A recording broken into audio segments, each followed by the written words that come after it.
staring at me. And I'm watching her walk. And she sits down, just staring at me.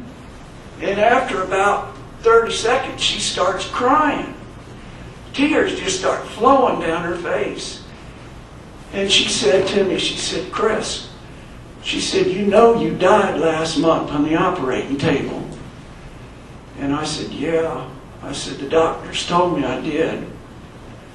And then she said, "Did they tell you that you had a face-to-face encounter with Jesus Christ himself?" I almost fainted. I said, "Yeah."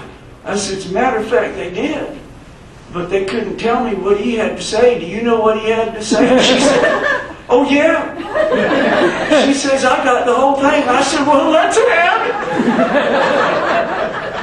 it." She said, "Chris, I'm going to tell you what happened. But first, I need to tell you this.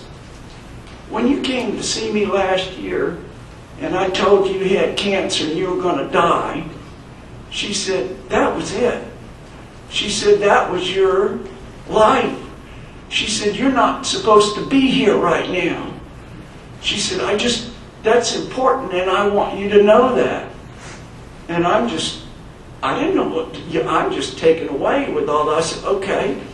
She says, "Now I'm going to tell you what happened and why you're still here."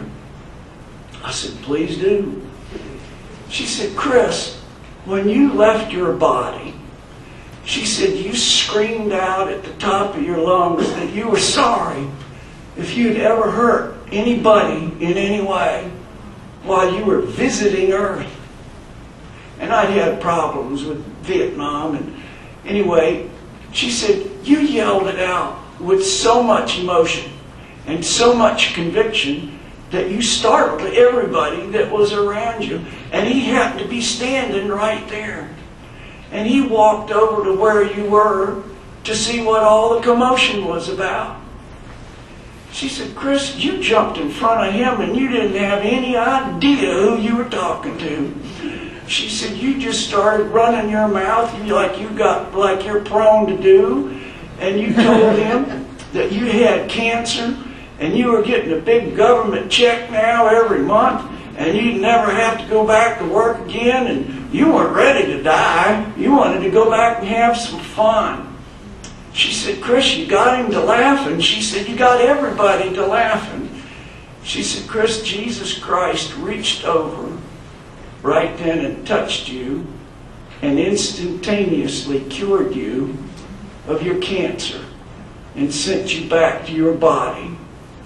She said, "You are now going to live for another 26 years.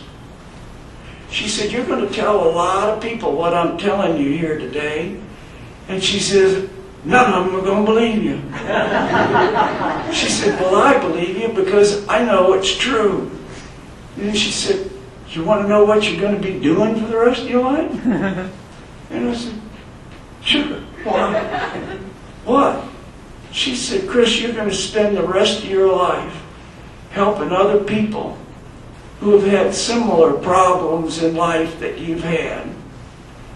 And then she's smiling from ear to ear and she said, "You want to know why you're going to do that?"